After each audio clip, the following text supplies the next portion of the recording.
Hey everyone, and welcome back to the channel. Today we're diving deep into one of the most incredible, almost unbelievable moments in European history. A single photograph that captured an era on the brink of profound change. We're talking about the gathering of the Nine Kings on May 20th, 1910 at Windsor Castle. Get ready, because this isn't just a historical anecdote, it's a window into a world that was about to vanish forever. Imagine this: 9 reigning monarchs, all standing together side by side in one single frame. It sounds like something out of a fantasy novel, doesn't it? But it truly happened. This iconic photograph, taken on that fateful day, shows an unprecedented assembly of power and prestige. These men were the very embodiment of Europe's interconnected royal families, representing empires and kingdoms that stretched across the globe. So, why were they all there? The somber occasion was the funeral of King Edward VII of the United Kingdom. King Edward, affectionately known as the Uncle of Europe, had passed away on May 6, 1910. His death marked the end of an era, the Edwardian Age, and ushered in the reign of his son, King George V. Edward VII was a hugely popular monarch, known for his diplomacy and his extensive network of royal relatives across Europe.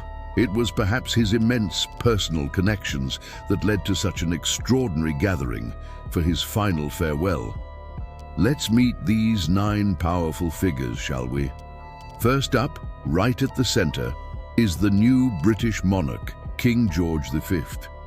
He's flanked by 2 figures who were his first cousins and also grandsons of Queen Victoria: Wilhelm II, the German Emperor, and Håkon VII, King of Norway. The family ties here are astounding. Wilhelm II, in particular, was a complex and often volatile figure whose ambitions would soon shake the continent to its core. Håkon VII was a relatively new king, having only ascended to the Norwegian throne in 1905 after Norway's separation from Sweden. Moving along the line, we also see Ferdinand I, King of Bulgaria, Manuel II, King of Portugal, and George I, King of the Hellenes or Greece.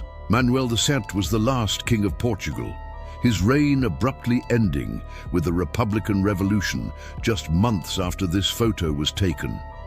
George the Fast of Greece was another relative, a brother-in-law to Edward VII, and a highly respected figure in European royalty. Ferdinand I of Bulgaria was a controversial but ambitious leader, navigating the complex Balkan politics of the time. And there's more. We have Albert I, King of the Belgians, Alfonso III, King of Spain, and Frederick VIII, King of Denmark. Albert I was a progressive and much-admired monarch who would go on to heroically lead his country through the horrors of World War I. Alfonso III, the King of Spain, ruled a nation still grappling with its past imperial glory and future identity. And Frederick VIII, King of Denmark, was yet another close relative, the father of King Håkon VII of Norway, and uncle to both King George V and Emperor Wilhelm II. The family reunion aspect of this funeral really cannot be overstated. This photograph isn't just a collection of powerful men, it's a snapshot of a moment in time where dynastic ties still held immense sway over international relations.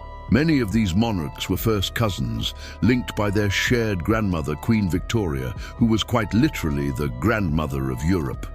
The bonds of blood ran deep, yet beneath the surface, political tensions were simmering, alliances were shifting, and the great powers of Europe were unknowingly hurtling towards a catastrophic conflict.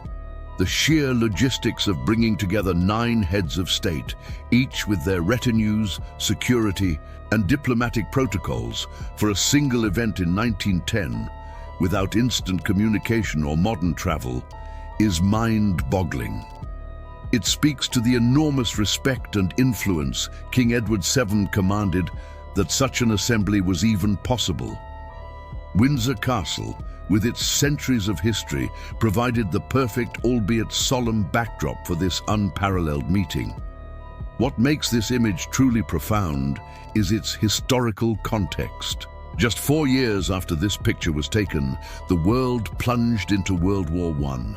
Many of these monarchs would find themselves on opposing sides, leading their nations into a conflict that would dismantle their empires, redraw maps, and forever change the face of Europe. The Austro-Hungarian Emperor Franz Joseph, another key player in the upcoming conflict, was represented by his heir, Archduke Franz Ferdinand, whose assassination in 1914 would be the spark that ignited the war. It's almost chilling to look at this photo and realize the immense forces that were about to be unleashed. Think about it. Many of these crowns would not survive the war. The German Empire would fall, the Austro-Hungarian Empire would dissolve, and the Russian Empire, whose Tsar Nicholas II was King George V's cousin but unable to attend, would also collapse. Portugal's monarchy was already on borrowed time. This photograph, in a way, captures the twilight of an old world order, a final grand assembly of European royalty before the storm. Beyond the historical significance, there's also the human element. These men, despite their crowns and titles, were also brothers, cousins, uncles, and nephews. They had grown up together, corresponded regularly, and shared many family holidays. This funeral was a moment of personal grief for many of them, intertwined with their duties as heads of state. One can only imagine the conversations, both formal and informal, that took place during these days at Windsor. Did they sense the impending doom? Did they discuss the growing unrest in their own countries or the rising tensions between their nations? The uniformity of their military uniforms in the photograph also stands out. It symbolizes a shared military heritage and a common understanding of duty and honor. Yet it also foreshadows the military clashes that were soon to engulf the continent.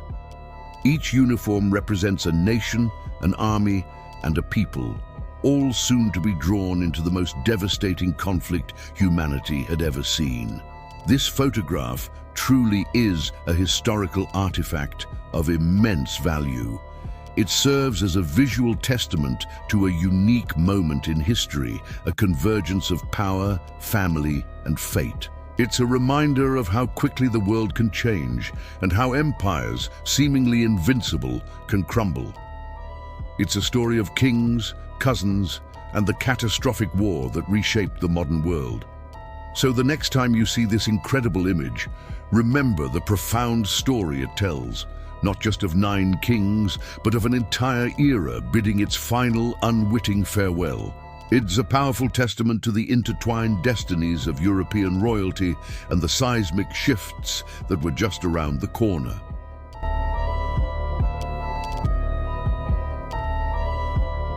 All right, Tudor enthusiasts and history buffs, welcome back to the Illustrated Tudor Dictionary.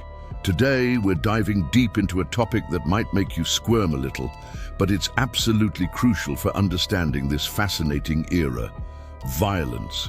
Get ready, because the Tudors definitely weren't shy about it. When we think of Tudor times, images of grand palaces, intricate fashion, and Shakespearean drama often come to mind. But beneath that glittering surface, violence was an undeniable, often endemic part of daily life. It wasn't just an occasional occurrence.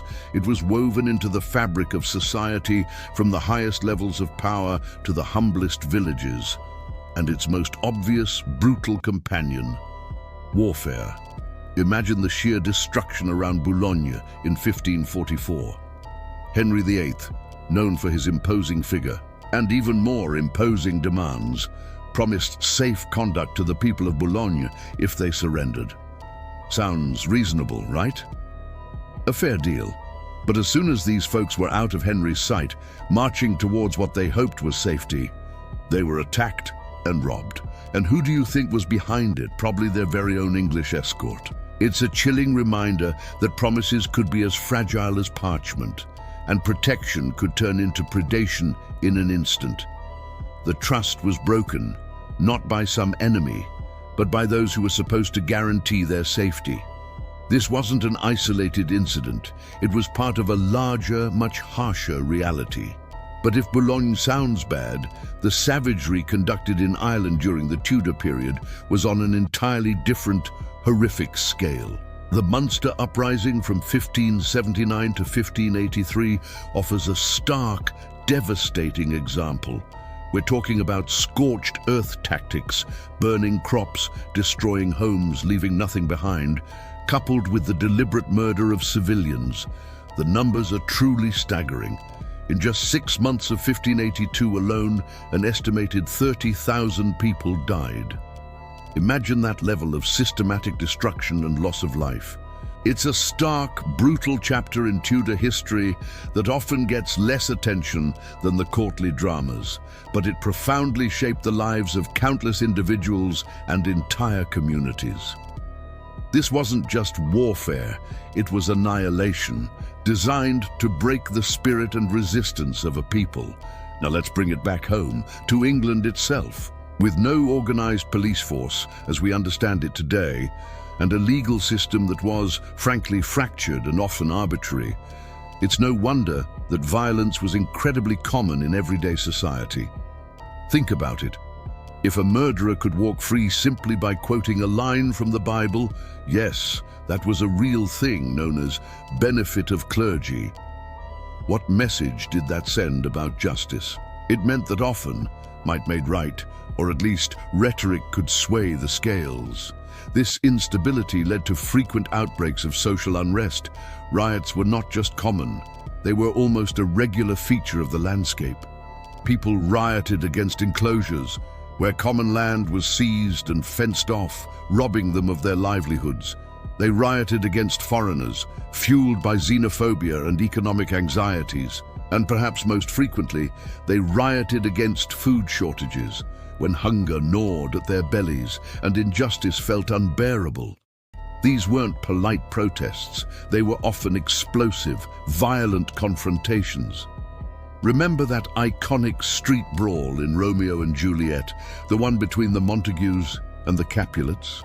That scene, with swords clashing and tempers flaring in the public square, was probably incredibly recognizable to Shakespeare's original audiences. It wasn't just dramatic license, it reflected their lived experience. In a bizarre twist of fate, a huge brawl actually took place outside the Curtain Theatre in 1584, one of the very places where Shakespeare's plays, including perhaps Romeo and Juliet, were first performed. Life imitating art, or perhaps art simply reflecting the very real, very present violence on their doorsteps. And sadly, the violence wasn't confined to battlefields or public squares.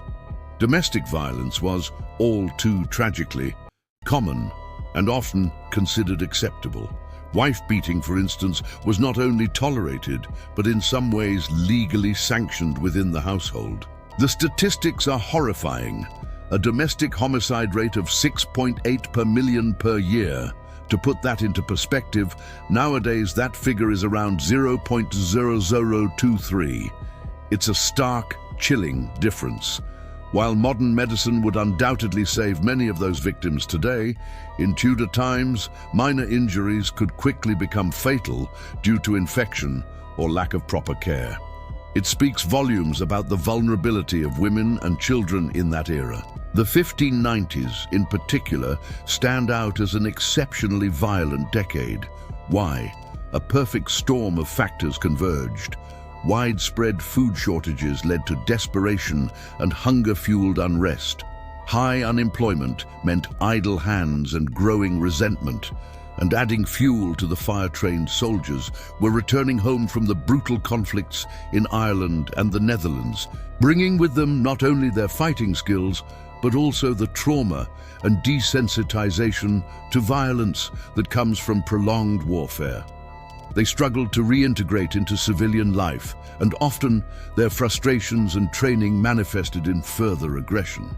So how did the authorities try to keep a lid on all this chaos and endemic violence?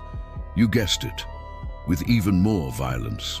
Public executions weren't just a punishment, they were a spectacle, a gruesome form of entertainment, and a stark warning. They were incredibly bloodthirsty affairs designed to shock and deter. Entire families would turn out to enjoy the gruesome show, bringing picnics and making a day of it. Imagine the scenes: hangings, beheadings, quarterings, all performed for a cheering or gasping crowd. The same crowds would also flock to the animal baiting rings. Here, bulls, bears, dogs, and even cockerels were pitted against each other or set upon by trained animals, often to their horrific deaths. It was a brutal form of public entertainment, revealing a profound insensitivity to suffering.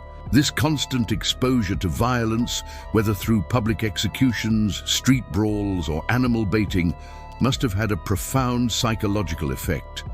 Violence, it seemed, bred more violence. It makes you wonder, doesn't it, how much the people of Tudor England had become inured to it all. How much had they been desensitized to suffering and brutality? It's a sobering thought, and it truly helps us understand the complex, often dark reality of life during the Tudor period.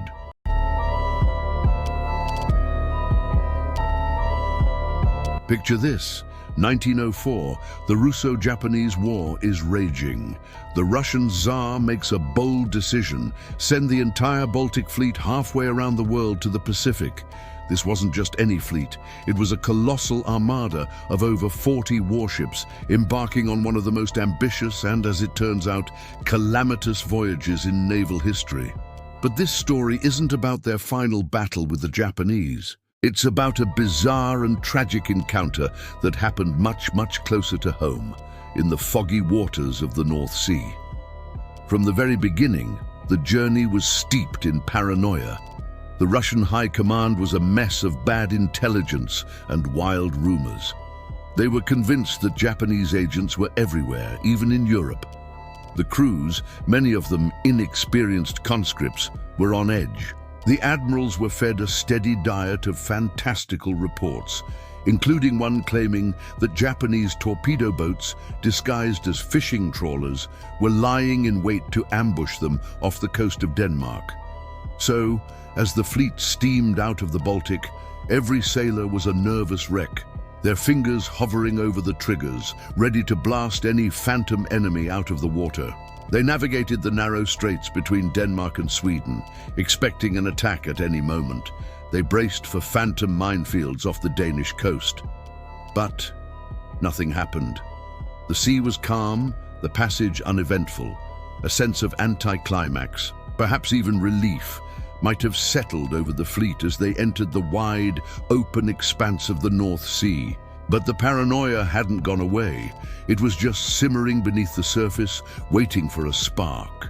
That spark was about to be lit in a fishing ground known as the Dogger Bank. The night of October 21st, 1904 was dark and misty. Bringing up the rear of the Russian formation was a supply ship, the Kamchatka. Its lookouts, peering nervously into the gloom, spotted a vessel. Instead of identifying it, they jumped to the most extreme conclusion possible. The Kamchatka's radio crackled to life, frantically signaling to the flagship, under attack by torpedo boats. In reality, the enemy was a harmless Swedish coastal steamer going about its business. But the damage was done. The alarm had been sounded. The entire Russian fleet was now on high alert, believing a swarm of Japanese assassins was upon them. A few hours later, just after 1 a.m. on October 22nd, the main battle line reached the Dogger Bank. This area was, and still is, a rich fishing ground, and on that night, the Gamecock fleet of about 50 British fishing trawlers from Kingston upon Hull was peacefully casting its nets for cod and herring. Through the fog, lookouts on the Russian flagship, the battleship Knyaz Suvorov, spotted the small silhouettes of the trawlers. In their panicked state of mind, they saw exactly what they expected to see: Japanese torpedo boats. Searchlights sliced through the night, illuminating the terrified faces of British fishermen. General quarters sounded across the Russian battleships. And then all hell broke loose. Without a second thought, the might of the Russian Baltic fleet opened fire. Massive 12-inch guns, designed to sink battleships, roared alongside 6-inch and 4-inch cannons. a hailstorm of high-explosive shells rained down not on a cunning enemy, but on a fleet of simple fishing boats. The trawlers, with their heavy nets in the water, were practically stationary, making them perfect, helpless targets. The chaos was absolute. The British fishermen couldn't believe what was happening. Their tiny wooden boats were being torn apart by naval gunfire. The trawler crane was hit repeatedly and sank, taking its captain and first mate down with it. 4 other trawlers were heavily damaged, and 6 other fishermen were wounded, one of whom would die from his injuries a few months later. But the madness wasn't just directed at the British. In the confusion, the Russian warships started firing on each other. The cruisers Aurora and Dmitry Donskoy were mistaken for the enemy and shelled by their own battleships. Both ships were damaged, and a chaplain and at least 1 sailor were killed. Aboard the Russian ships, the panic was reaching hysterical levels. Several ships reported being struck by torpedoes, even though none had been fired. On the battleship Borodino, rumors spread like wildfire that Japanese commandos were boarding the ship. Some sailors grabbed life vests and lay flat on the deck, while others drew cutlasses, ready to fight off imaginary ninjas in the middle of the North Sea. The only thing that prevented the entire Hull fishing fleet from being annihilated was the astonishingly poor quality of the Russian gunnery. The battleship Oriol, for example, fired over 500 shells and failed to hit a single thing. After 20 minutes of this terrifying one-sided barrage, an admiral finally managed to signal a ceasefire. The guns fell silent, leaving behind a scene of carnage, confusion, and utter disbelief. The aftermath was an international crisis. When news of the Dogger Bank incident reached Britain, the public was outraged. The idea of the Royal Navy's own fishermen being attacked in home waters by a foreign power was unthinkable. Newspapers called it an act of piracy and demanded war. The powerful British home fleet was immediately mobilized, and cruiser squadrons were sent to shadow the blundering Russian fleet as it continued its journey south. For a few tense days, Britain and Russia were on the brink of war. Diplomacy eventually prevailed, with Russia offering a formal apology and substantial compensation to the fishermen and their families. The incident, however, became a dark omen for the Baltic Fleet. It had revealed their incompetence, poor training, and crippling paranoia to the entire world. It was a tragic farce that foreshadowed their ultimate destiny. 7 months later, this same fleet would sail into the Straits of Tsushima, where they would be utterly annihilated by the professional, well-drilled Imperial Japanese Navy.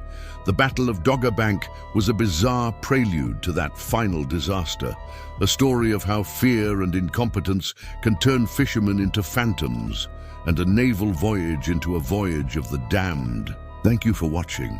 If you found this story as incredible as I did, please consider liking the video and subscribing for more strange tales from history. See you next time.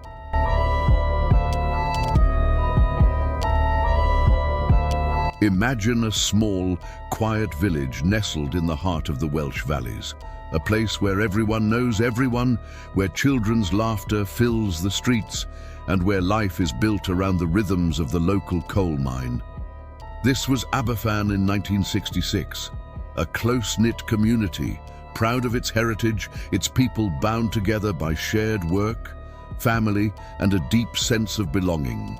But on the morning of October 21st, 1966, the familiar peace of this village was shattered in an instant, leaving a wound on the heart of Wales that has never truly healed. On that day, the children of Pantglas Junior School were just settling into their classrooms, excited for the last day before their half-term holiday. They had just returned from morning assembly, where they had sung the hymn, "All Things Bright and Beautiful." Their futures seemed as bright and beautiful as the song they sang. Above them, on the steep slopes of the mountain overlooking the village, sat several colossal tips of coal waste spoiled from the Merthyr Vale colliery. For years, residents had voiced concerns about their stability, especially after periods of heavy rain. But their warnings went unheeded. The tips were a looming, silent threat, a man-made mountain of black sludge and rock that had become a grim part of the landscape. At approximately 9:15 a.m., after days of relentless rain, the unthinkable happened. Tip number 7, saturated and unstable, began to move. It liquefied into a monstrous, unstoppable wave of over 140,000 cubic yards of slurry, water, and debris. It roared down the mountainside with terrifying speed and force, an avalanche of black sludge that engulfed everything in its path. It swallowed up a farmhouse, several houses, and then, with devastating finality, it crashed into Pantglas Junior School and the neighboring senior school. The sound was described by witnesses as being like a jet plane or a low-flying thunder. Then, an eerie, terrifying silence fell over Aberfan, broken only by the rising cries of horror and grief. Survivors from the senior school described the moment of impact. The back of the building was torn away, and a wall of thick, black mud flooded the classrooms, trapping students and teachers. For the children in Pantglas Junior, there was almost no chance. The sheer weight and force of the slide buried their school under tons of waste, crushing the building and everyone inside. In a matter of minutes, a place of learning and joy was transformed into a tomb. The disaster claimed 144 lives. Of those, 116 were children, most between the ages of 7 and 10, an entire generation of a village wiped out in a single morning. The immediate aftermath was a scene of utter chaos and desperation. Miners from the colliery, who moments before had been working deep underground, rushed to the surface. Their tools, once used to extract coal, were now desperately employed to dig through the slurry, searching for their own children. They were joined by villagers, police, firefighters, and volunteers from across Wales and beyond. They dug with shovels, with pickaxes, with their bare hands, driven by a frantic hope against a backdrop of unimaginable despair. The rescue effort was Herculean, a testament to human solidarity in the face of absolute tragedy. But for every miraculous story of a child pulled alive from the rubble, there were countless more moments of heartbreak. As the hours turned into days, hope for finding more survivors faded, and the grim task of recovery began. The village became a place of mass mourning. The local chapel, Bethania, was turned into a temporary mortuary, where heartbroken parents had to perform the unbearable task of identifying their children. The grief was a physical presence, a heavy shroud that enveloped the entire community. One journalist wrote, "The silence is the most terrible thing, a silence of a village without children." The world watched in horror as the scale of the tragedy unfolded. The Queen, deeply moved, delayed her visit so as not to distract from the rescue efforts, later describing her regret in waiting. When she finally arrived, the images of her walking amongst the bereaved, her face etched with sorrow, became an enduring symbol of the nation's shared grief. But the story of Aberfan is not just one of tragedy, it is also one of profound injustice. An official tribunal was later established to investigate the cause of the disaster. The findings were damning. The blame was placed squarely on the National Coal Board. The Tribunal ES report stated that the disaster was a terrifying tale of bungling ineptitude by men charged with tasks for which they were totally unfitted. It was revealed that the tip had been built over natural springs, a fact that was known but ignored. The warnings from the villagers had been dismissed. The tragedy was not an unavoidable act of God. It was a man-made catastrophe born from negligence and a profound disregard for the safety of the community living in the shadow of the mines. Adding insult to this profound injury, the National Coal Board initially refused to accept financial responsibility. Even more shockingly, a fund set up for the bereaved and the community with donations from a sympathetic public was raided. Yet, through all the pain, the injustice, and the unimaginable loss, the spirit of Aberfan endured. The community, though shattered, refused to be broken. They supported each other, mourned together, and fought together. They worked tirelessly to ensure their village was made safe, campaigning for the removal of all remaining tips from the mountain above. They created a memorial garden on the site where Pantglas School once stood, a beautiful, peaceful place of reflection with archways for every life lost. It is a place where the green of the valley has reclaimed the black of the spoil, a symbol of life continuing, of nature healing. Today, Aberfan is a quiet village once more.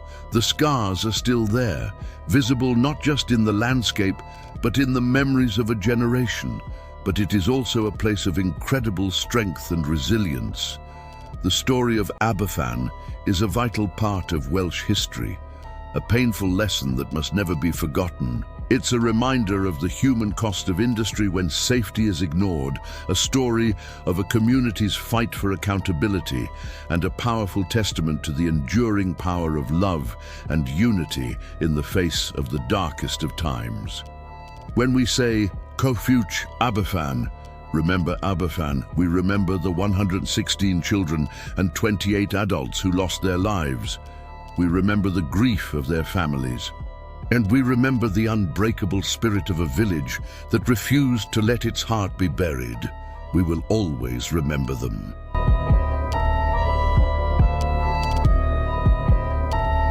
Hey everyone, and welcome back to the channel. Today, I want to introduce you to an extraordinary individual whose life was a masterclass in courage, leadership, and unwavering service. Major General Sir Douglas Anthony Kendrew. This man's story isn't just about military might. It's about a spirit that excelled on the rugby field, commanded on the battlefield, and led an entire state. So, buckle up, because we're about to dive deep into a truly remarkable life. Born on July 22, 1910, in the picturesque town of Barnstaple, Devon, Douglas Kendrew started life with a promise of greatness. But before he ever donned a military uniform and carved his name into history books, he was making headlines in a very different arena, the rugby pitch. Kendrew wasn't just a casual player, he was an international star, representing England in 10 grueling matches between 1930 and 1936. Imagine the roar of the crowd as he captained the national team in 1935, leading his country with grit and passion. Affectionately known as Joe to his teammates, he quickly earned a reputation for sheer strength, relentless determination, and a natural, undeniable leadership quality. These weren't just traits for the scrum, they were the very foundations upon which his legendary military career would be built. His ability to inspire, to lead from the front, and to maintain composure under pressure were honed on the muddy fields of international rugby, preparing him for challenges far greater than any sporting contest. In 1930, trading his rugby jersey for a military uniform, Kendrew joined the British Army, becoming an officer in the prestigious Leicestershire Regiment. By the time the Second World War erupted, he was no green recruit. He was an experienced, seasoned officer, ready to face the monumental challenges ahead. His wartime journey was nothing short of epic, taking him across continents and through some of the conflict's most pivotal campaigns. He served with distinction in North Africa, where the desert sands bore witness to his strategic mind, in Italy, amidst fierce mountain battles, across the Middle East, maintaining vital supply lines, through Greece, grappling with complex geopolitical landscapes, and finally into Austria, helping to bring an end to the brutal conflict. As the war raged, Kendrew rose steadily through the ranks, demonstrating exceptional tactical acumen and inspiring leadership. He commanded both battalions and brigades, units comprised of hundreds, if not thousands of men, each looking to him for direction and courage. His bravery on the front lines, his ability to make critical decisions under intense pressure, and his unwavering commitment to his troops earned him an incredibly rare distinction. the Distinguished Service Order not once, not twice, but 3 times during the conflict. Think about that for a moment. 3 DSOs. That's an extraordinary record, a testament to his repeated acts of gallantry and outstanding leadership in the face of grave danger. This level of recognition is almost unheard of and speaks volumes about the impact he had on the war effort and the lives of the soldiers under his command. He was a true war hero whose courage and strategic brilliance shone brightly even in the darkest hours. But Kendrew's service to his country didn't end with the defeat of the Axis powers. After the Second World War, he continued to serve with the same dedication, taking on senior training and staff appointments, helping to rebuild and modernize the British Army.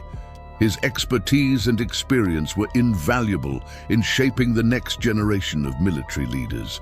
However, the world remained volatile, and Kendrew was called back into active operations during another major conflict, the Korean War. There he commanded the 29th Infantry Brigade, a crucial component of the Commonwealth Division. His leadership in the brutally cold and unforgiving terrain of Korea once again stood out, bringing him the incredibly rare distinction of a 4th Distinguished Service Order. Can you imagine? 4 DSOs, a truly unparalleled achievement, cementing his legacy as one of the most decorated officers of his generation. His commitment to service continued even after Korea. He later led operations in Cyprus during a dangerous period of unrest, navigating complex political and security challenges with characteristic calm and determination. It was during this volatile time that he even survived an assassination attempt in 1958, a stark reminder of the constant dangers faced by those in high-level leadership positions. Kendrew's life was a continuous thread of dedication, courage, and service, both in times of declared war and during the simmering tensions of the Cold War era. Beyond the smoke of battle and the strategic challenges of military commands, Kendrew also held high-level roles within the War Office, shaping policy and administration, and served overseas in various capacities. He was a man of immense intellect and administrative capability, not just a warrior. He finally retired from active military service in September 1963, concluding a remarkable career that spanned over 3 decades. But for Douglas Kendrew, retirement simply meant a new chapter of public service. Later that very same year, he was appointed Governor of Western Australia, a prestigious and vital civilian role. He served in this capacity with the same dedication and strategic thinking he displayed on the battlefield, holding the post until January 1974. During his tenure, he played a crucial role in the development and representation of the state, endearing himself to the people of Western Australia. Even in his later life, he remained deeply connected to the military community, serving as honorary colonel of both the Royal Leicestershire Regiment, his original unit, and the Australian SAS Regiment, a testament to his enduring legacy and influence. His incredible career was punctuated by an astounding array of awards, each a profound testament to his extraordinary contributions. He was a Knight Commander of the Order of St. Michael and St. George, a Companion of the Order of the Bath, a Commander of the Order of the British Empire, and of course the recipient of the Distinguished Service Order with 3 bars, recognizing those 4 incredible DSOs. He was also mentioned in dispatches and a Knight of the Order of St. John. These honors paint a vivid picture of a man whose dedication to duty, both military and civilian, was unparalleled. Douglas Kendrew passed away on February 28, 1989, in Islip, Northamptonshire, at the age of 78. While he may be gone, his name and legacy live on in many ways. Most notably, Kendrew Barracks, a significant military installation, is proudly named in his honor. It's a fitting tribute to a man who truly was a soldier, a sportsman, and a statesman, a multifaceted leader who dedicated every fiber of his being to service. His life is an inspiration, reminding us of the profound impact one individual can have through courage, integrity, and unwavering commitment.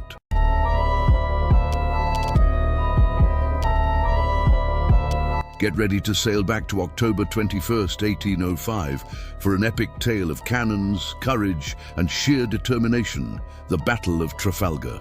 Imagine this: two colossal forces, two mighty fleets converging on the vast, unforgiving ocean. On one side, 27 formidable ships of the Royal Navy, Britain's pride, under the command of the legendary Admiral Lord Nelson. On the other, an imposing combined Franco-Spanish fleet, boasting a staggering 33 ships of the line. The stakes couldn't have been higher. This wasn't just a battle for naval supremacy. It was a clash that would determine the fate of empires, particularly Napoleon's grand ambitions to invade the British Isles. The morning of October 21st dawned, and by around 11:45 a.m., the silence was shattered. The great wooden walls, bristling with hundreds of cannons, closed in. What followed was an inferno at sea. For hours, well into the afternoon, these magnificent warships battered and bludgeoned each other with cannon fire at point-blank range. Picture it: the deafening roar of cannons, the splintering of wood, the screams of men, and the air so thick with gunpowder smoke that visibility dropped to almost zero. It was pure chaos, a brutal dance of destruction, where courage was tested to its absolute limit. The carnage was horrific. The sea itself seemed to boil with the fury of the conflict. Yet, amidst this maelstrom, the Royal Navy, under Nelson's brilliant, unconventional tactics, fought with an unmatched ferocity. Their audacious approach, breaking the enemy line, threw the combined fleet into disarray and allowed the British ships to pick off their opponents one by one. When the last cannon shot faded and the smoke finally began to clear, the scale of the victory was astounding. The British fleet, against all odds, emerged triumphant. They had not lost a single ship. Can you believe it? Not one of Nelson's proud vessels went down. In stark contrast, the combined Franco-Spanish fleet suffered a devastating blow. One ship was sunk, and an incredible 21 ships were captured by the Royal Navy. This was an unprecedented victory, a complete and utter triumph at sea. But victory, especially one of this magnitude, always comes at a price, and the human cost of Trafalgar was truly shocking. On the Royal Navy's side, approximately 450 brave souls lost their lives and around 1,200 were wounded.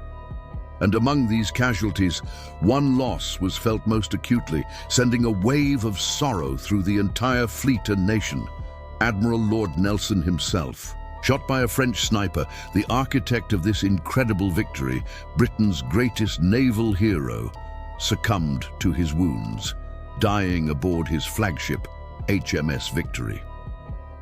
His final moments were spent knowing his fleet had secured a glorious win, a testament to his indomitable spirit. The casualties on the French and Spanish sides were even more staggering. The death toll for the French was estimated at around 2,200, and for the Spanish about 1,100. Additionally, some 2,900 were wounded, and a staggering 8,000 sailors were captured by the British. In total, over 13,000 lives were directly impacted by the sheer violence of that single day. It was a stark reminder of the brutal realities of naval warfare. Nelson's victory at Trafalgar was not just a battle won. It was a strategic masterpiece that had monumental repercussions. It was, without a doubt, the single greatest naval victory the world had ever seen up to that point. Its immediate effect was to decisively crush Napoleon's plans to invade the British Isles. With the combined fleet decimated, any hope of crossing the English Channel and landing an army on British soil evaporated. This allowed Britain to continue its relentless fight against the French tyrant, playing a crucial role in the eventual downfall of Napoleon. The path from Trafalgar eventually led to the fields of Waterloo, where Napoleon's dominance would finally be brought to an end. The Battle of Trafalgar didn't just prevent an invasion, It secured Britain's naval supremacy for over a century, reshaping global geopolitics and ensuring the freedom of the seas for British trade and influence. It became a symbol of national pride, resilience, and the ultimate sacrifice for king and country. The legacy of Trafalgar continues to inspire, reminding us of the incredible bravery and strategic genius displayed on that fateful day. It's a story of courage, sacrifice, and a victory that truly changed the world.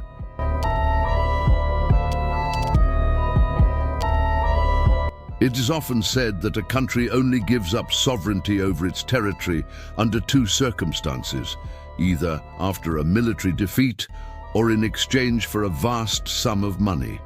This is a fundamental principle of statecraft, a rule of thumb that has guided nations for centuries. When a nation willingly hands over a piece of its land, it's usually because it has been forced to, or because the compensation is so great that it cannot be refused. But now, it seems there's a third circumstance, one that defies all logic and historical precedent. This new circumstance is being championed not by a foreign power, but from within our own political class. The proposal on the table isn't about receiving a vast sum, quite the opposite.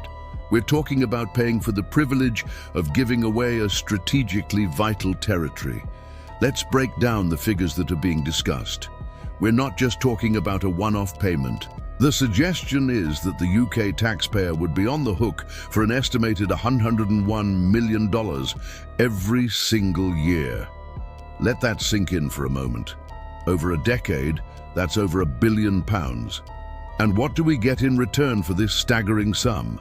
We get to hand over a territory that has been under British sovereignty for more than 2 centuries.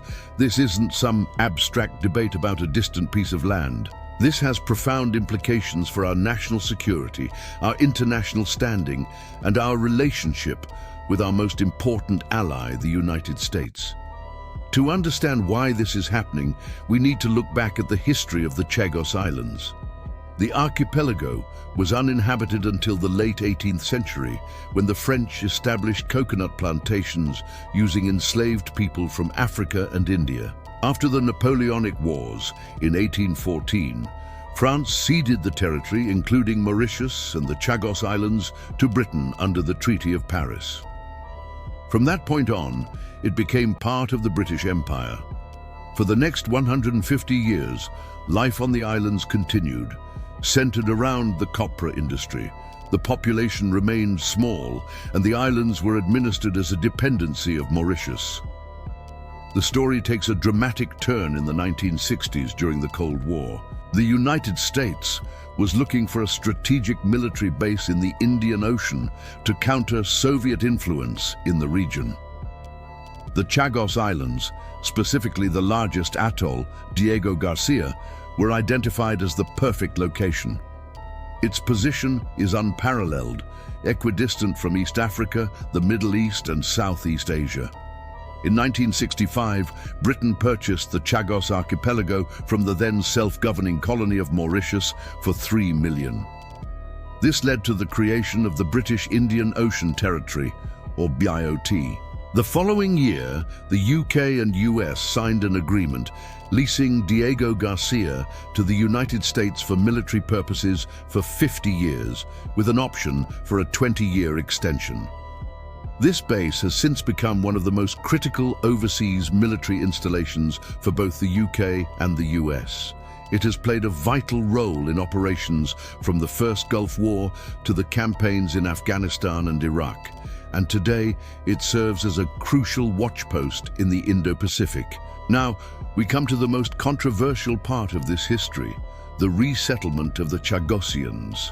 Between 1968 and 1973, the entire population, around 1,500 to 2,000 people, were removed from the islands and relocated, primarily to Mauritius and the Seychelles. This was a condition of the agreement with the United States to have an unpopulated island for the military base. There is no denying that the manner of this removal was deeply regrettable. The Chagossians were given little choice and faced significant hardship in their new homes.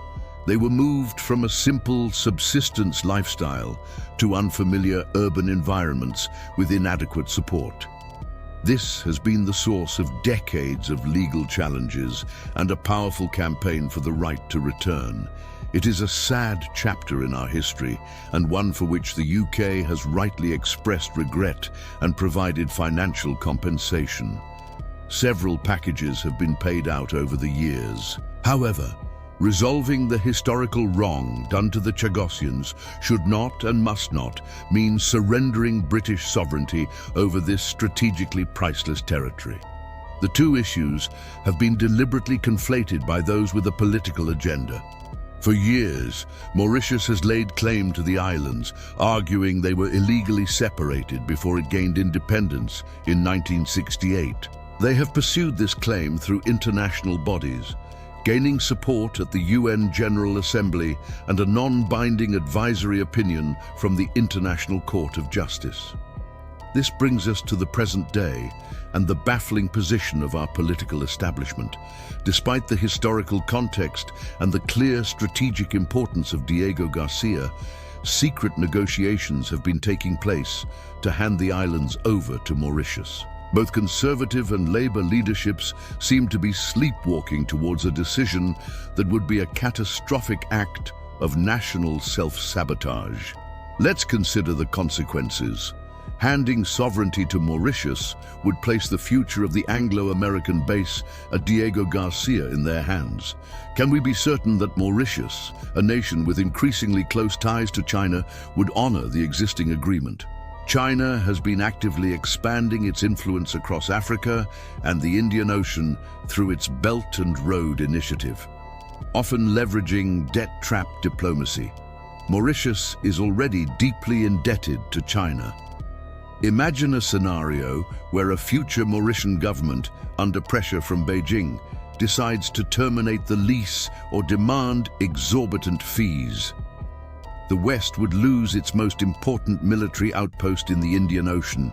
This would leave a massive strategic vacuum, one that China would be only too happy to fill. The security architecture of the entire Indo-Pacific region would be irrevocably weakened, directly threatening our interests and the stability of global trade routes. And for this monumental strategic risk, what is being proposed? That the UK pays $101 million a year. It's a payment for ceding sovereignty. It is utterly unprecedented. We would be paying a foreign nation to take a strategic asset off our hands. It's not just a betrayal of our national interest.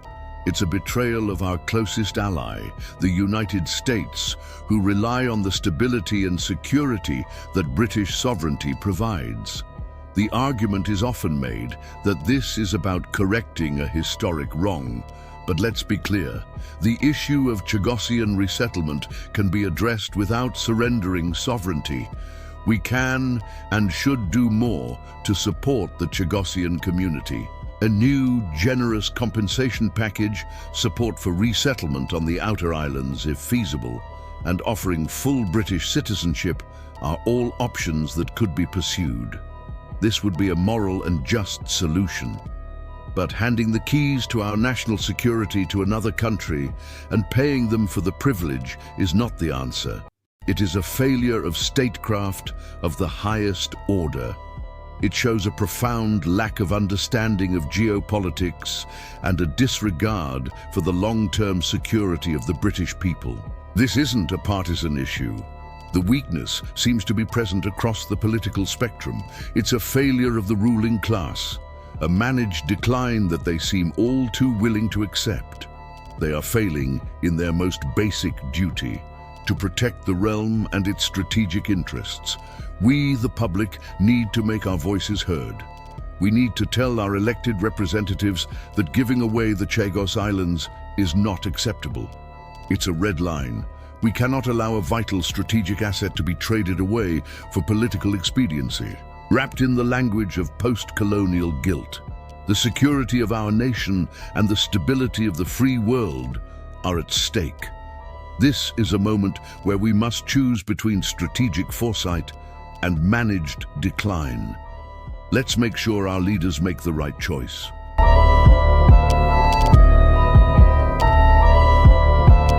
Have you ever heard of someone so committed to a cause that they ignored all the warning signs, only to have it cost them their life? This is the story of Malcolm Caldwell, a Scottish journalist whose unwavering belief in a brutal regime led to his own mysterious demise. In the late 1970s, the world was hearing whispers of unimaginable horrors coming out of Cambodia. The Khmer Rouge, led by the infamous Pol Pot, had taken control, and stories of mass executions, forced labor, and widespread starvation were starting to leak out. But for some in the West, these were just rumors, propaganda designed to discredit a revolutionary government. One of the most vocal defenders of the Khmer Rouge was a man named Malcolm Caldwell. Caldwell wasn't just a journalist, he was a respected Marxist scholar and a lecturer at the University of London. He had built his career on criticizing Western imperialism and passionately supporting leftist movements across Asia. From his perspective, the Khmer Rouge weren't monsters. They were heroes, building an independent, anti-capitalist utopia. He saw Pol Pot's Cambodia as a beacon of hope, a model for breaking free from foreign influence. The horrifying reports from refugees and intelligence agencies, he dismissed them all as lies spread by enemies of the revolution. He wrote extensively, arguing that the Khmer Rouge were leading the Cambodian people toward a brighter future, freeing them from the shackles of the old world. He believed so strongly in this vision that he longed to see it for himself, to prove to the world that the stories of a genocide were nothing but a smear campaign. And in December 1978, he got his wish. Caldwell, along with two other Western journalists, was invited by the Khmer Rouge for a carefully orchestrated tour of Cambodia. This wasn't an ordinary press trip. The group was shown a country that seemed to be thriving. The villages they visited were clean and orderly. The farm cooperatives appeared productive, and the people seemed content. It was a perfect picture, a Potemkin village on a national scale, designed to impress visitors and hide the grim reality. Caldwell was completely taken in. He saw everything he wanted to see, and his belief was stronger than ever. The highlight of his trip, the moment he had been waiting for, was a personal audience with Pol Pot himself. This was an incredibly rare honor. Very few foreigners ever got to meet the secretive leader of the Khmer Rouge. We don't know exactly what they discussed, but we can imagine Caldwell expressing his admiration, and Pol Pot, in turn, painting a picture of a successful revolution. For Caldwell, this meeting must have been the ultimate validation. He had met the man he so deeply admired and confirmed his own worldview. But the triumph was short-lived. Just a few hours after returning to his guest house in Phnom Penh, a city emptied of its population and haunted by silence, chaos erupted. In the dead of night, the sound of gunfire shattered the quiet. When the dust settled, Malcolm Caldwell was found dead, killed by a single gunshot. His two companions survived, but Caldwell, the regime's most ardent Western supporter, was gone. The man who had traveled thousands of miles to praise a revolution had become its victim in the most ironic and tragic way. So who killed Malcolm Caldwell? To this day, the case has never been officially solved, and it remains one of modern history's most chilling mysteries. There are several compelling theories, each painting a different picture of the paranoia and instability that consumed the Khmer Rouge in its final days. One leading theory suggests that Caldwell was murdered by a faction within the Khmer Rouge itself. By late 1978, the regime was fracturing from the inside. Pol Pot's grip on power was being challenged, and internal purges were common. It's possible that a rival faction killed Caldwell to embarrass Pol Pot, to show that he couldn't even protect his own hand-picked foreign guests. In the brutal logic of the Khmer Rouge, killing a high-profile sympathizer could have been a powerful move in a deadly political game. Another theory points the finger directly at Pol Pot. Perhaps Caldwell had seen or heard something he shouldn't have during his carefully managed tour. Maybe, despite his admiration, he asked an inconvenient question. Or perhaps Pol Pot, a notoriously paranoid leader, decided that Caldwell had served his purpose and was now a liability. The murder could have been a message to the outside world, a demonstration of the regime's absolute power and its contempt for any form of external scrutiny, even from a supposed friend. A third possibility is that the attack was simply a tragic mistake, a case of a paranoid guard or a chaotic skirmish that went horribly wrong. As the Vietnamese army was massing on the border, preparing for a full-scale invasion, the atmosphere in Phnom Penh was incredibly tense. Fear and suspicion were everywhere. In such a volatile environment, a misunderstanding could easily turn deadly. Whatever the motive, the timing of Caldwell's death is undeniably significant. He was killed just days before the Vietnamese army swept into Cambodia. On January 7, 1979, Vietnamese forces captured Phnom Penh, and the brutal 4-year reign of the Khmer Rouge came to a sudden and violent end. As the regime collapsed, the truth that Caldwell had so vehemently denied was exposed to the world in all its horror. The prosperous country he had toured was revealed to be a land of mass graves, the killing fields. The evidence of genocide was irrefutable. Perhaps the most haunting symbol of this was a place called Tuol Sleng.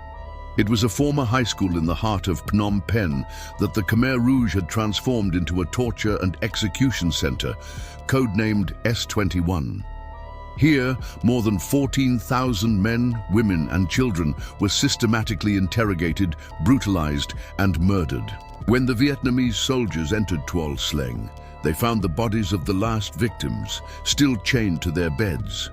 They found blood-stained torture instruments, and most chillingly of all, they found thousands upon thousands of photographs, mugshots of the prisoners, taken before and sometimes after their torture. These haunting black and white portraits put a human face on the industrial scale of the regime's cruelty. The story of Malcolm Caldwell is a profound and disturbing cautionary tale. It's a story about the dangers of ideological blindness, about how a passionate belief can lead someone to deny an awful truth staring them in the face.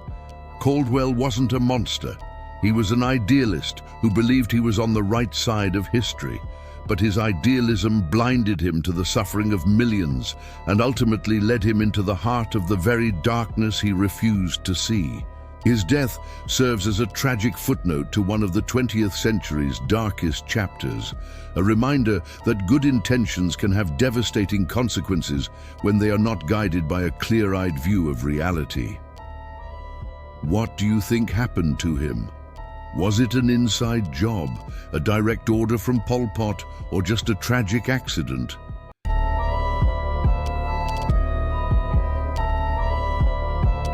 They're super fun to look at, right? Seeing that little pie chart pop up and reveal you read 20% something you never expected can be genuinely exciting. It feels like getting a secret peek into your past, a window into your genetic makeup. It sparks curiosity about where you truly come from and the diverse tapestry of your ancestry. But here is the thing. As much as we love these colorful charts and the stories they seem to tell, we need to be a little careful not to read too much into those specific percentages. They're a fantastic starting point for exploring your heritage, but they don't always tell the whole, unchanging story of your deep, deep roots. In fact, if you've been following these updates for a while, you've probably noticed that those percentages can actually shift around quite a bit. 1 month, you might be surprised to find you're 20% Scandinavian, and then a few months later, after an update, that number might have changed drastically or even disappeared. It can be a bit confusing and might leave you wondering, wait, where did my Viking ancestors go? So What's going on here? Why are these numbers so fluid? Well, those percentages primarily reflect what's called autosomal DNA. This is the genetic material you inherit from all of your ancestors over the last few hundred years, a rich blended mix from both your mother's and father's sides, going back many generations. It's a wonderful snapshot of your recent family history, encompassing all those branches on your family tree. The reason these percentages can change with every new update from the testing companies is because they're constantly refining their reference samples. They get more data, better algorithms, and new insights into population genetics, which allows them to make more precise comparisons. Think of it like a scientist looking at an ever-growing collection of puzzle pieces. The more pieces they have, the better they can define the boundaries of different regions and populations. So when the reference pool changes, so does the way your DNA is categorized against it. It's not that your DNA actually changes, but rather the interpretation of it by the company's software becomes more nuanced. It's an evolving science, and these companies are always striving for greater accuracy. Now, if you really want to dive deep, and I mean really deep, into your ancient roots, the lineages that stretch back not hundreds, but thousands of years, then you need to look beyond those fluctuating percentages and explore something called haplogroups. These are much more stable markers, passed down through specific lines, and they provide a truly ancient anchor to your ancestral story. For men, the key here is the Y chromosome haplogroup. This is incredibly special because it's passed almost unchanged directly from father to son, generation after generation, like an unbroken genetic chain. It tells the story of your direct paternal line, linking you back to an ancient male ancestor who lived millennia ago. For women, while you don't have a Y chromosome, you have your own incredibly powerful genetic marker for deep ancestry, mitochondrial DNA, or mtDNA. This is passed down from mother to child, tracing your direct maternal line back through countless generations of women. The beauty of haplogroups, both Y-DNA and mtDNA, is that they don't jump around with every software tweak or reference sample update. Once your haplogroup is identified, it's pretty much set. It's a marker that links you to a specific branch on the human family tree that emerged thousands of years ago, tracing a single continuous line back to prehistoric times.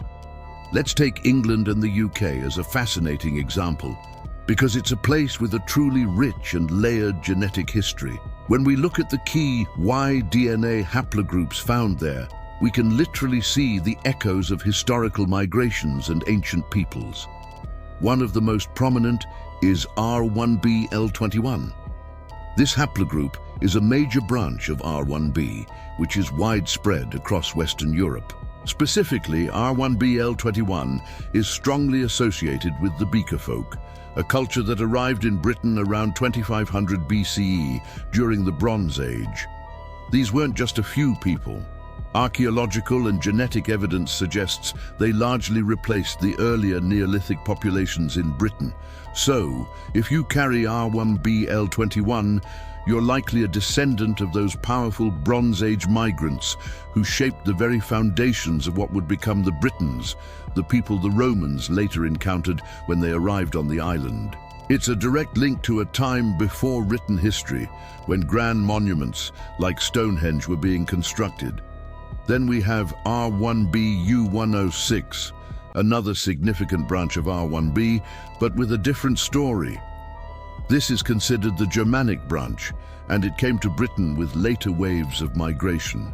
Think about the Anglo-Saxons, those groups from what is now Germany and Denmark, who migrated to Britain after the Roman withdrawal in the 5th century. They brought their languages, cultures, and this genetic marker, eventually forming the bedrock of modern England. Later, the Normans, who themselves had Viking and Germanic roots, also carried branches of U106. So, if you have this marker, you're likely connected to these powerful post-Roman migrations that dramatically reshaped the genetic and cultural landscape of Britain. Moving on, we encounter I1. This is a fascinating haplogroup with deep roots. It represents a rare Mesolithic lineage that managed to survive primarily in Scandinavia. But then, something incredible happened. It experienced a massive expansion during the Bronze Age, spreading across northern Europe. Today, I1 is often considered a classic Anglo-Saxon and Viking marker.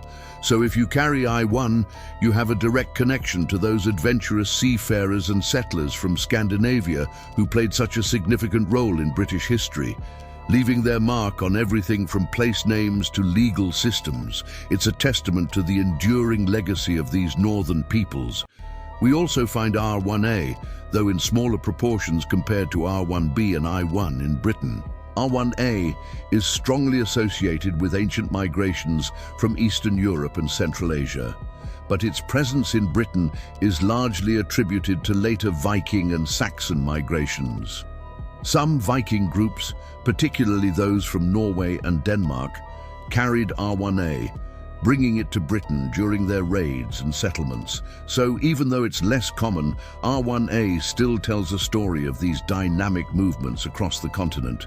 Finally, we have I2 and G2A. These haplogroups represent some of the oldest lineages in Britain. I2 is linked to the original Mesolithic hunter-gatherers who repopulated Britain after the last ice age, around 10,000 years ago, making them the island's true indigenous inhabitants before the arrival of farming. G2A, on the other hand, is associated with the early Neolithic farmers who arrived in Britain from the Near East and continental Europe, bringing agriculture and a whole new way of life around 4000 BCE. So, if you have I2 or G2A, you carry a direct genetic link to these foundational populations, the very first people to inhabit and cultivate the British Isles. It's an incredible connection to prehistory, predating even the oldest standing stones. So while your autosomal percentages might playfully tell you re 10% Norse this month and then 5% French the next, your haplogroup offers a much more steadfast and ancient anchor. It's a profound connection that will always remain, linking you unequivocally to a specific branch of humanity stretching back thousands of years. Whether your paternal line runs back to Mesolithic hunter-gatherers navigating ancient landscapes, to the Bronze Age Beaker people who reshaped an island, or to the later Anglo-Saxon and Viking expansions that forged nations, your haplogroup provides that deep, unchanging narrative. It really puts those fluctuating percentages into perspective, doesn't it? Both types of information are valuable, but they tell different stories. The percentages give you a broad, recent overview, while haplogroups offer a deep, enduring look into specific ancestral paths. So next time you see those DNA breakdowns, appreciate them for the fun insights they offer, but remember that for the truly ancient journey, it's the haplogroups that hold the longest and most stable stories of our human origins. I hope this has helped shed some light on the fascinating world of genetic ancestry beyond the percentages.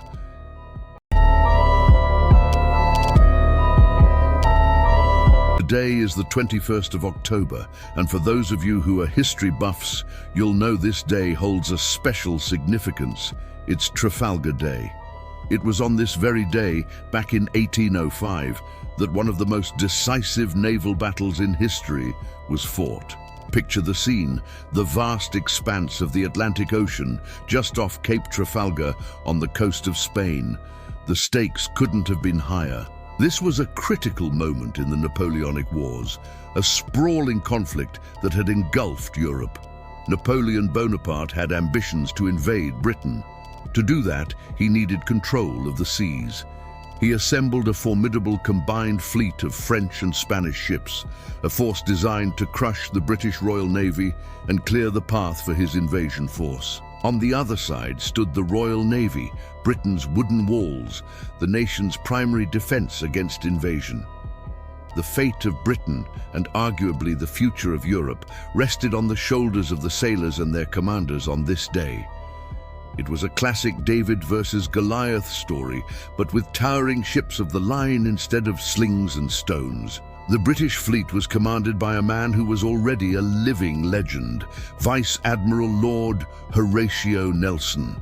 Nelson was a brilliant, charismatic, and often audacious commander. He wasn't just respected, he was adored by the men who served under him. He had lost an eye in one battle and an arm in another, but his fighting spirit was unbreakable. Facing him was the combined Franco-Spanish fleet, commanded by the French Admiral Pierre-Charles de Villeneuve. On paper, Villeneuve had the advantage. He commanded 33 ships of the line, a formidable armada. Nelson, in contrast, had only 27. The odds were stacked against the British. A conventional, straight-up fight, line against line, would have likely ended in disaster for the Royal Navy. But Nelson was anything but conventional. He knew that to win, he had to throw the rulebook overboard. The standard naval tactic of the time was for two opposing fleets to sail in parallel lines, blasting away at each other until one side gave way. It was orderly, but often indecisive. Nelson had a much more radical plan, one so daring it bordered on reckless. He decided to divide his smaller fleet into two columns and sail them directly at the enemy's line, perpendicularly. The goal was to punch through their formation, break it into smaller, disorganized groups, and then destroy them in a chaotic, close-quarters melee where superior British gunnery and seamanship could win the day. This tactic, which became known as the Nelson Touch, was incredibly risky. As his ships approached the enemy line, they would be unable to fire their main broadside cannons.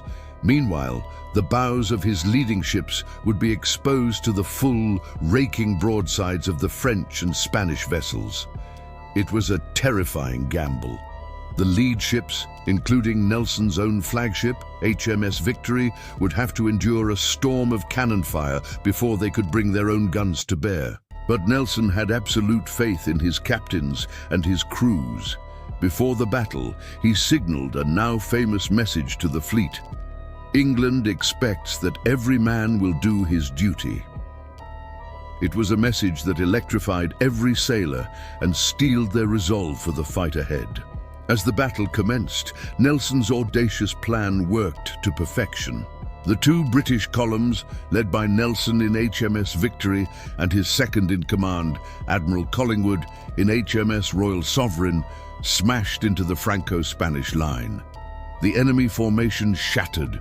What followed was not a neat, orderly battle, but a brutal, chaotic brawl.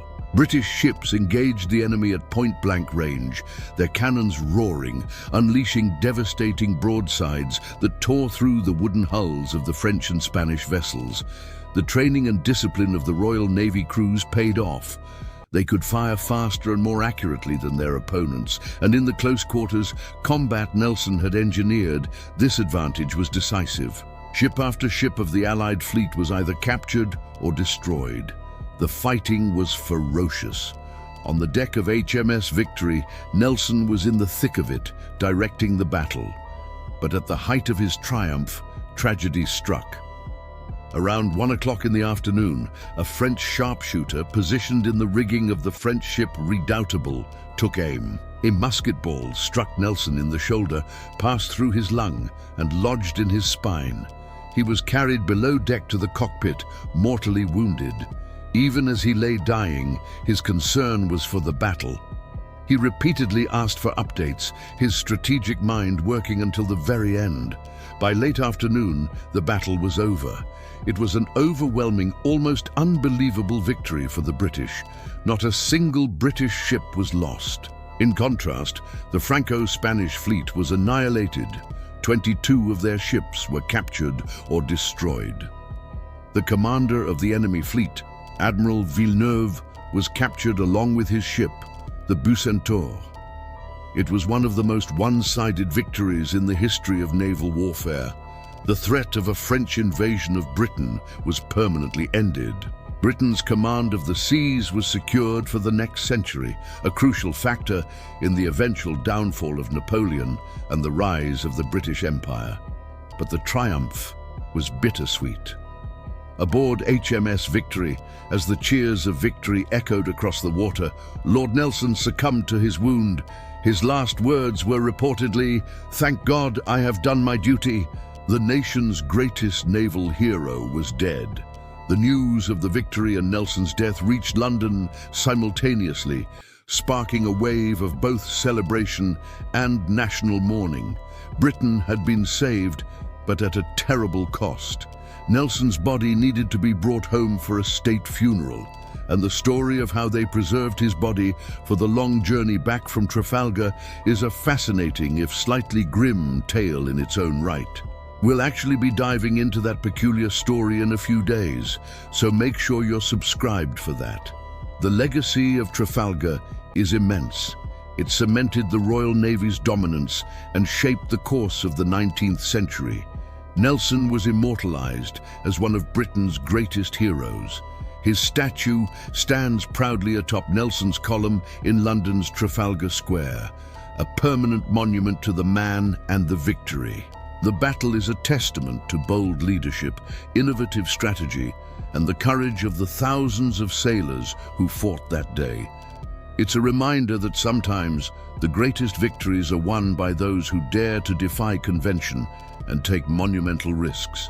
It truly is one of history's most compelling stories.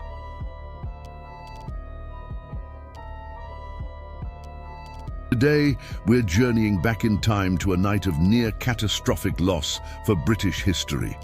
Imagine a crisp autumn evening in London. The year is 1731. Specifically, it's the 23rd of October.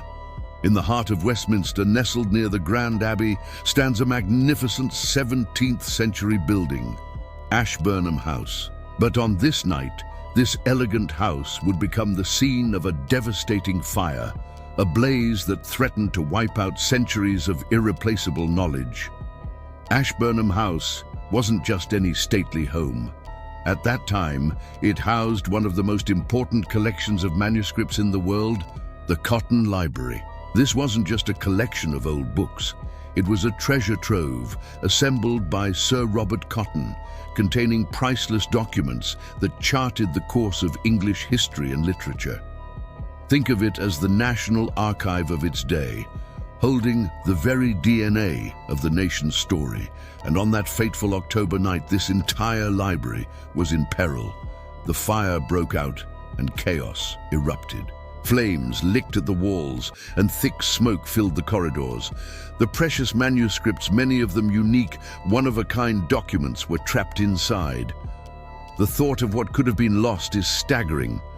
We're talking about original state papers, ancient charters, and literary masterpieces.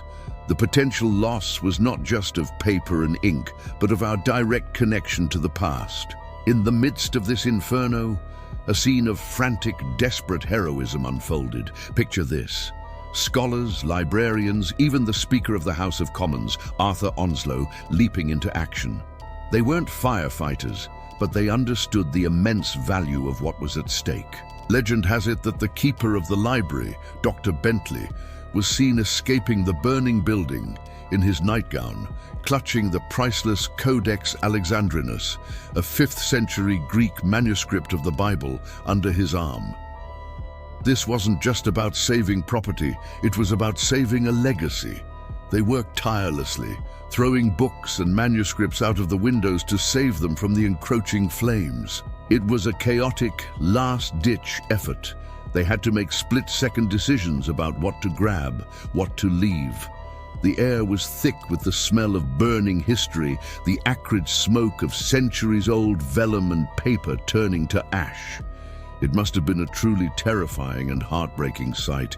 The heat was so intense that it warped and scorched even the items they managed to rescue. When the morning light broke on the 24th of October, the full extent of the damage was revealed.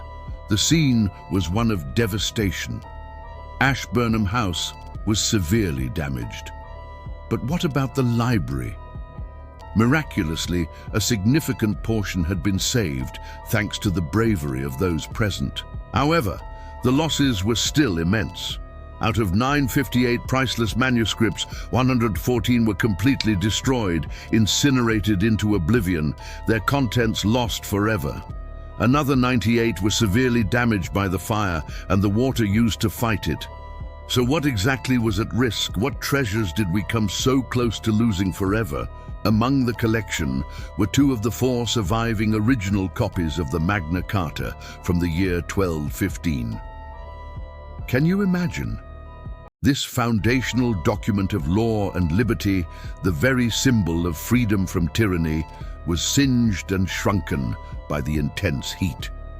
Its edges are still visibly scorched, a permanent scar from that dreadful night. To hold it today is to see a direct, physical reminder of its close brush with annihilation. And it wasn't just historical documents. Perhaps the single most important work of Old English literature, the epic poem Beowulf, was also in that library. The sole surviving manuscript, dating back to around the 10th or 11th century, was badly burned along its edges. The pages became brittle, and over the centuries, little pieces of the text have crumbled away from the scorched margins. Every time you read a translation of Beowulf, you're reading a story that was literally pulled from the fire. Without the bravery of those people in 1731, the adventures of Beowulf, Grendel, and the dragon would be known to us only by name, if at all. Other incredible manuscripts were also damaged. The Lindisfarne Gospels, an astonishingly beautiful illuminated manuscript from the 8th century, miraculously survived largely unscathed, though its original treasure binding was lost.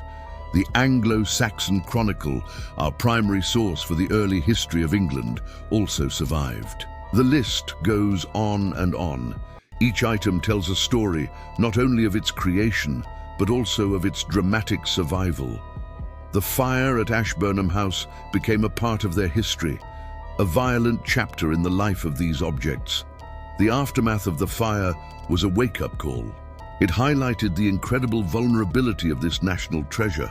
The surviving manuscripts were moved to a new, safer location, and the event spurred a national conversation about the need for a permanent public institution to house and protect these collections.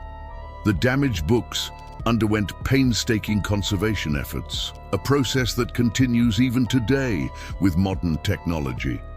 Scholars have spent centuries trying to decipher text from charred fragments and reconstruct what was lost. This near disaster was a crucial catalyst in the formation of one of the world's greatest institutions. Just over 2 decades later, in 1753, the British Museum was founded with the Cotton Library, along with the Sloane and Harleian collections, forming its foundational core. And later in the 20th century, these manuscript collections would move again to become the heart of the newly formed British Library. So in a strange way, the ashes of the Ashburnham House fire gave rise to the magnificent public institutions we have today, dedicated to preserving and sharing this knowledge with the world. So the next time you visit the British Library and see these incredible artifacts behind glass, take a closer look. You can still see the physical scars of that night in 1731. The darkened, crinkled edges of the Beowulf manuscript, the singed vellum of the Magna Carta. They are not imperfections. They are battle scars.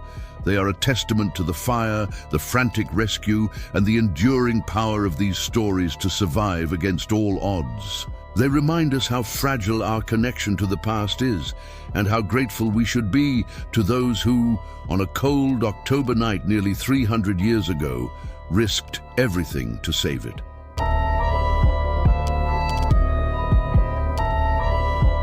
We're diving into a story so bizarre, it's hard to believe it's true. It involves a pickled ear, a furious sea captain, and a war that reshaped the global balance of power. This is the tale of the War of Jenkins' Ear. Our story begins not in the halls of power, but on the high seas of the Caribbean in the year 1731. Imagine you're a British merchant captain named Robert Jenkins, sailing your ship, the Rebecca, through the shimmering waters off the coast of Florida. Suddenly a Spanish patrol boat, the La Isabela, appears on the horizon. The Spanish commander Julio León Fandiño boards your vessel, accusing you of smuggling, a common charge in an era where trade lines were blurry and tensions were high. The encounter turns violent. In a moment of brutal confrontation, Fandiño, brandishing his sword, slices off a piece of Captain Jenkins's ear. According to Jenkins's later testimony, the Spanish commander then taunted him, saying, "Go and tell your king that I will do the same if he dares to do the same." Fandiño allegedly handed the severed ear back to Jenkins, who, in a state of shock and pain, did something remarkable. He preserved it. He pickled his own ear in a jar of brine. Now, you might think this is just a grisly anecdote, a footnote in maritime history. But this single preserved ear would become one of the most famous and unusual catalysts for war in modern history. For 7 long years, Captain Jenkins held onto his pickled ear, a personal testament to Spanish aggression. He tried to get the authorities to listen, but for a while, his story fell on deaf ears, if you'll pardon the pun. Britain, under Prime Minister Sir Robert Walpole, was pursuing a policy of peace. Walpole knew that war was expensive and disruptive. He preferred diplomacy and compromise over costly conflicts. For years, he successfully managed to navigate the simmering tensions with Spain over trade in the Americas. The Treaty of Utrecht, signed in 1713, had granted Britain a limited but lucrative right to trade with Spanish colonies, known as the Asiento. This included the right to supply a certain number of enslaved people and to send one trading ship, the Navio de Permiso, to a Spanish colonial fair each year. However, British merchants were rarely satisfied with these limits. A vast and profitable black market flourished, with British smugglers illegally trading goods with Spanish colonists who were hungry for cheaper products. Spain, naturally, wanted to protect its colonial monopoly and sent out coast guards, the guardacostas, to clamp down on this smuggling. These encounters were often brutal, just like the one Captain Jenkins experienced. Ships were seized, crews were mistreated, and goods were confiscated. Back in Britain, a powerful political opposition was growing against Walpole. This faction, known as the Patriots, saw Walpole's peace policy as weak and cowardly. They argued that Britain's honor and its commercial interests were being trampled on by Spain. They wanted a more aggressive foreign policy to assert British naval and economic dominance. For them, the stories of Spanish brutality were perfect propaganda tools. And then, in 1738, 7 years after the incident, Captain Robert Jenkins was finally brought before a committee of the House of Commons. The moment was pure political theatre. Jenkins, a weathered sea captain, stood before the assembled politicians and, with a flourish, presented his evidence. He allegedly unstoppered the jar and held up his shriveled, pickled ear. "This is what I suffered," he declared, recounting the story of his violent encounter with the Spanish. The effect was electrifying. The story, combined with the visceral, shocking visual of the ear itself, ignited a firestorm of public outrage. Newspapers ran with the story, portraying Jenkins as a symbol of British resilience and Spanish cruelty. Public opinion, skillfully manipulated by the anti-Walpole faction, swung decisively towards war. The cry, "No search," became a popular slogan, demanding an end to Spanish inspections of British ships. The pressure on Prime Minister Walpole became immense. He had spent years trying to maintain peace, but the political tide had turned against him. The story of Jenkins's ear was the final straw. It personalized a complex geopolitical dispute, turning abstract trade disagreements into a simple, emotional story of a wronged Englishman. The public was baying for blood, and the political cost of resisting the call to war was now higher than the cost of the war itself. Reluctantly, on October 23, 1739, Sir Robert Walpole declared war on Spain. The conflict that followed, lasting for 9 long years until 1748, would forever be known by its strange and unforgettable name, the War of Jenkins' Ear. The war itself was fought primarily in the Caribbean and along the coasts of North and South America. One of the first major actions was the British capture of Portobello, a key Spanish silver exporting port in modern-day Panama, by Admiral Edward Vernon. This victory was celebrated wildly back in Britain and further fueled war fever. Streets and towns were named Portobello in its honor. However, this early success was followed by a catastrophic defeat. In 1741, the British launched a massive amphibious assault on the strategic port of Cartagena de Indias, in what is now Colombia. It was one of the largest naval expeditions in British history, with over 180 ships and nearly 30,000 men. But the attack was a disaster. The Spanish defenders, led by the brilliant one-eyed, one-armed and one-legged commander Blas de Lezo, mounted a heroic defense. Poor British planning, disease and the formidable fortifications of Cartagena led to a humiliating British withdrawal with devastating losses. The war raged on, eventually merging into the larger continent-spanning conflict known as the War of the Austrian Succession. Battles were fought in Georgia, Florida, and across the seas. Thousands of lives were lost on both sides, and vast sums of money were spent, and it all started in a way with a single severed ear in a jar. By the time the war ended with the Treaty of Aix-la-Chapelle in 1748, very little had actually changed on paper. Both sides essentially returned to the pre-war status quo.